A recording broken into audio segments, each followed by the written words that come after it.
Where do we even start with personal best? This is a hidden gem. It's rated 6.3 on IMDb with 3,400 votes. That's crazy, but not entirely surprising.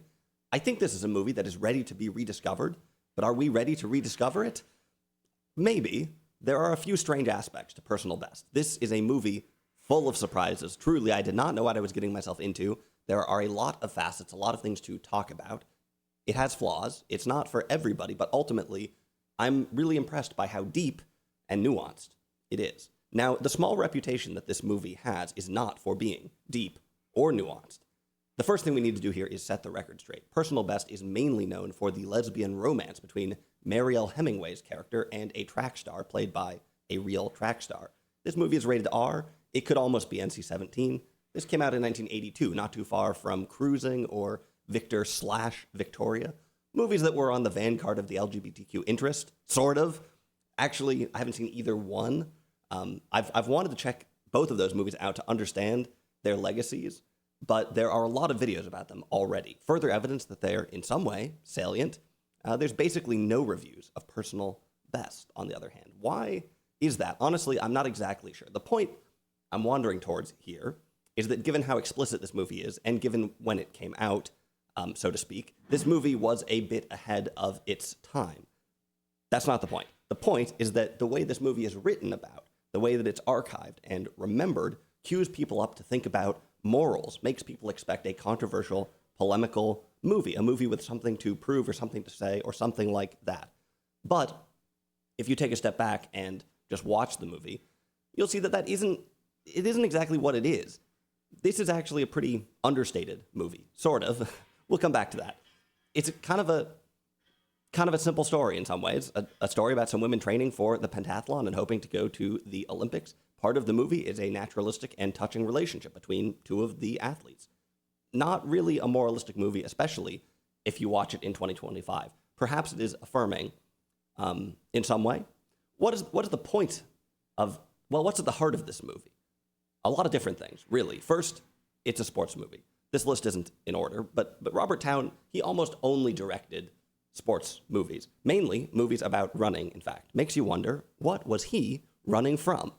This is not Rudy or Rocky 2. It's more like Breaking Away. In fact, if I were to liken this to any other movie, it would not be Cruising. It would be Breaking Away, which I have a video about. That's another understated, mature, and serious movie about sports and about life. Great movie. You don't even have to see Personal Best to get a sense about what I'm talking about here. You can just listen to it. There's no epic sports score in the movie. In fact, there is very little music at all. Personal Best came out in 1982, but it's kind of a 1970s movie. It is set in the 70s, of course. Part of it being a sports movie is that it gives us an interesting look at what sports were like in the 70s. Little details, like how the athletes had to hammer their blocks into the track. And it captures a lot of the rhythms of sports that you don't see in other movies, like milling about, waiting for practice to start, being worried that you're going to get kicked off the track, milling about after the race. It's kind of awkward right after you cross the finish line. What do you do exactly? You have to say your name to the judges or something like that. In most of these sports movies, all of this is drowned out by a lot of hurrah, by a lot of crowd noise and adrenaline or something like that. But in this movie, there is a lot of silence. More generally, I guess we're looking at a time when sports like track and field were not as mainstream, when the Olympics were for amateurs, probably not anywhere near as competitive as they are now. We stopped by a water polo match at one point in the movie, and the players are drinking beer during the game. Most of the people in this movie were real athletes. There's only 2 actors in the film. Most of them were these real athletes that look pretty fit, but not by today's Olympic standards exactly. There are some really fascinating historical details in this movie, like when we travel to Colombia for a competition and the team needs to get help from a local doctor. This is a super rich turn of events that I don't think you would ever see coming. Of course, the 1980 Olympics, which this movie builds towards, had some interesting twists of their own, and I won't spoil this for you, although if you know much about history or are old, you probably already know what happened or what did not happen there. I think Personal Best is worth watching just for the interesting perspective it gives on sports in the 1970s, but that is scratching the surface only. The title, Personal Best, is actually a pretty big hint about maybe the biggest theme in the movie, which is the intersection of athletics and the individual.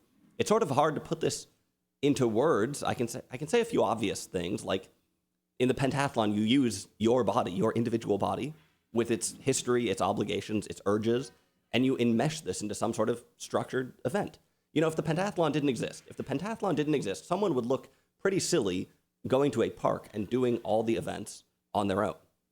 Why these particular movements? Why are these the ones that we care about? Sports, especially things like track and field, yeah, they're in some ways universal. Running and jumping are pretty universal, but they're also constructed. Why run this distance? Why throw that particular object? Why do you actually care about any of this stuff? Why is this mean coach yelling at you, telling you to make enormous personal sacrifices in the name of what? There's something interesting going on with sports and the individual, competition inducing the individual into a sport. It's hard to put this into words, but the movie captures perfectly the gung-ho competitive attitude that sometimes turns to doubt and hesitation, almost this competitive spirit, but also an ambivalence about the whole thing in some ways, the ebbs and flows of motivation. You know, these days, if you watch a Nike commercial, you get the sense that athletic motivation is this awesome force in the universe, like gravity. But if you've ever played any sports, you know that it's actually extremely hard to be at your best. It's very hard to feel good. There will be times where even at the highest level and on the biggest stages, you don't want to be there. And our view of professional sports doesn't account for this at all. We sort of assume that these people are just unflinching, totally motivated, totally certain all the time. But the uncertainties of sports, we almost never find these in sports movies, but you find them in life and you find them here. All the hesitations of assimilating your body into the sporting ritual and into the institutions, the practices, the tryouts, the competitions, the mean coaches. What's that all about? A lot of these ideas maybe count double when you're talking about women's sports. Things might be different now, but watching this movie, the dynamic of the harsh male coach and the women training under him is stark. He's a grating institution with all kinds of ultimatums for athletic success. You must do that. You can't do this. Demanding sacrifices of these people, demanding assimilation. And perhaps you could make the same movie about men. I don't think I would get along with this guy. In my own sporting life, in fact, I've many times chafed under macho coaches attached to one way of competing or one type of athlete. Anyway, a women's track and field team in the 1970s is perhaps the nexus of these kinds of questions about autonomy and assimilation in sports. More in a psychological way, maybe, than in a political way. The movie keys in on this quite explicitly a couple times, but of course it isn't under, it's a tone under the entire thing. I haven't expressed this super well. I think this is evidence that the movie is doing something that is a little hard to describe in words, which is good news. It's tapping into something a little bit subtle. There's some real depth here, and I mean, you can see the characters themselves grappling with things. You see the favorites in the competition on the verge of giving up. You see the hottest prospects on the verge of quitting. You can't explain this with traditional sporting machismo theory or whatever. You know, sometimes they relish the grating demands of the coach. That's all part of it. And sometimes it really wears them down and they aren't interested in it. It's more than a story about dealing with a difficult coach. It's the difficult internal life of an athlete. By the way, the coach is a fascinating character. Today's audiences might find him a little too abrasive or too sketchy or something. It might unbalance the movie. But look a little deeper, and there's stuff here. There's a number of scenes where he wears sunglasses, for instance. Why is he doing that? Look closely at his face. Perhaps the most interesting thing about the movie is how it weaves sexuality into all of this. Yes, there are the romantic scenes. Those are kind of in your face. But there are also a lot of evocative shots of athletics. Slow motion, tons of close-ups, and a few somewhat ridiculous angles. Tons of breathing sound effects. Yeah, no score, but you hear a lot of heavy breathing in this movie. In fact, this movie may contain the most heavy breathing out of any that I've seen. I have to think about that. Anyway, the movie reads a bit like Baywatch at times. Baywatch hadn't happened yet. This is one of the most puzzling things about this movie, honestly. It's really interesting. We have a very subtle movie for the most part, but we insert a bunch of seemingly cheap, exploitative male gaze content in it. Is this pure pandering to a male audience? Is trying to sell tickets? Maybe, but it might be more complicated than that too. First, let's travel back in time to 1982. Like I said, track and field is not as mainstream, and maybe Robert Towne, who seems to be a big fan of track, it's almost like he's making an infomercial or something, partly trying to make track glamorous, but also with a tinge of comedy about it in some way. Look at the bodies of track. This is slightly different from look at the body of movie star Mariel Hemingway. There's a very odd scene where Hemingway's character is spotting a man in the gym. She's standing in a sort of provocative position and distracting him and maybe the audience. The way this is framed could almost be at home in an adult film or Baywatch. The scene doesn't really need to be in the movie at all. What were they thinking? Maybe it is blatant pandering. Maybe it's a little tongue-in-cheek look at the moments on the track team. Mariel Hemingway is totally nonchalant about the whole thing. Maybe there's a sense that through all this training, she has become very comfortable with her body. She has become somehow desexualized. The guy doesn't seem to think that. But there is like a comedy aspect to it that I think you'll pick up on. Very interesting. For many of the slow-mo shots and the close-ups, you can make a case that it's just artistically capturing the beauty of sports. But the movie, it goes beyond that, clearly. You can make that case, but not entirely with a straight face.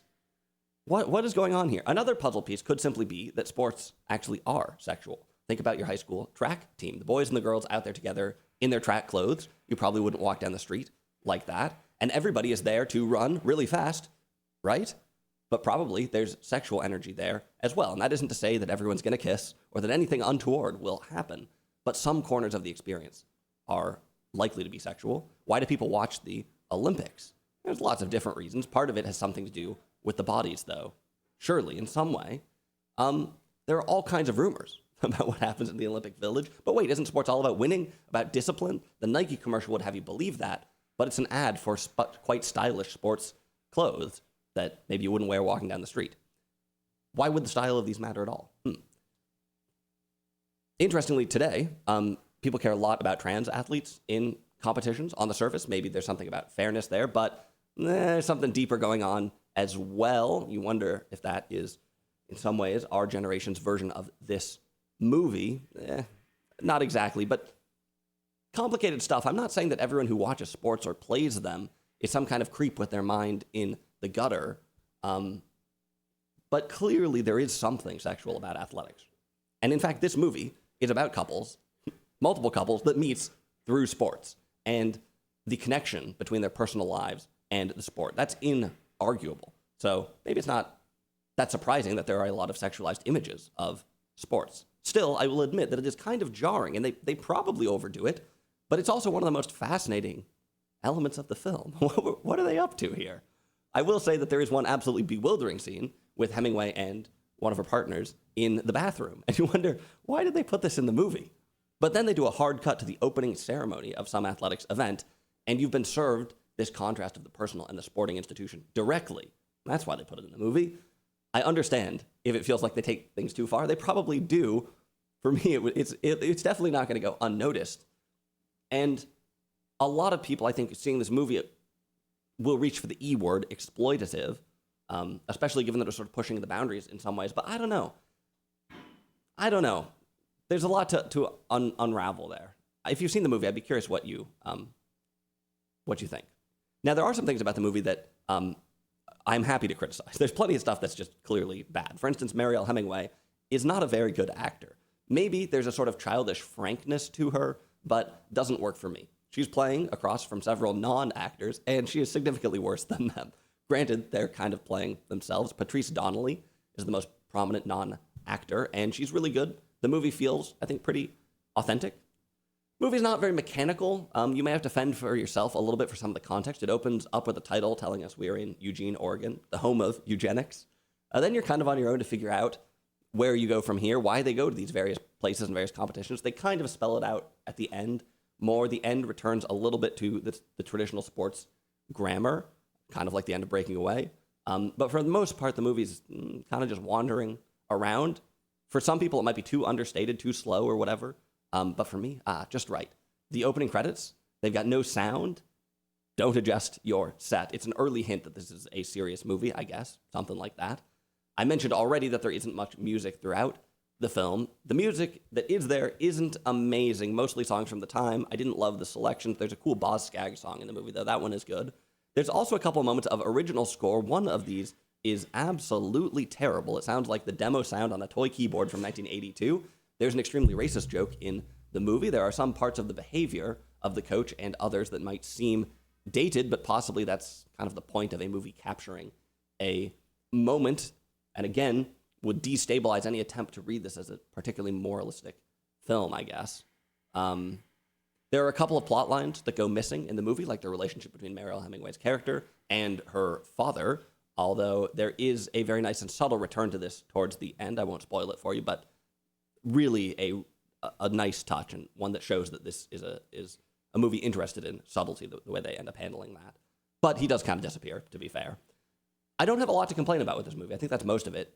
As I've said a few times, there are a number of elements that could surprise you, that could confound you, but ultimately they create an interesting movie. And I wouldn't say that about any random thing in any movie, but for me, this one comes together. It's a fascinating and also a moving film. I can't tell you how it would have felt to watch it in 1982 or what impact the boundary-pushing stuff had. For me, the relationship at the center of the film is extremely compelling, but I also just spent a whole video talking about other themes and ideas. There is a lot to this movie, no matter how you slice it. Of course, many of these things are connected.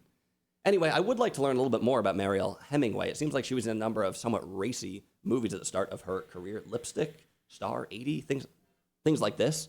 I haven't seen any of these, and I'm not sure exactly. It seems like she had an interesting career and an interesting life. She's still alive, of course. Maybe some of that context would be useful for this movie, but we'll save that for another week. Perhaps I will cover one of those films. Let me know if any of them are worth watching. There was also a lot of contentious stuff during the production of this movie, but hey, the movie itself is so interesting. I didn't even look into it. That's most of what I have to say about Personal Best. I think a movie to be rediscovered, a fascinating movie, one that was a lot better than I was expecting. I was thinking it might be sort of a novelty, but this is actually quite a serious and mature film, but also with some sort of puzzling decisions throughout.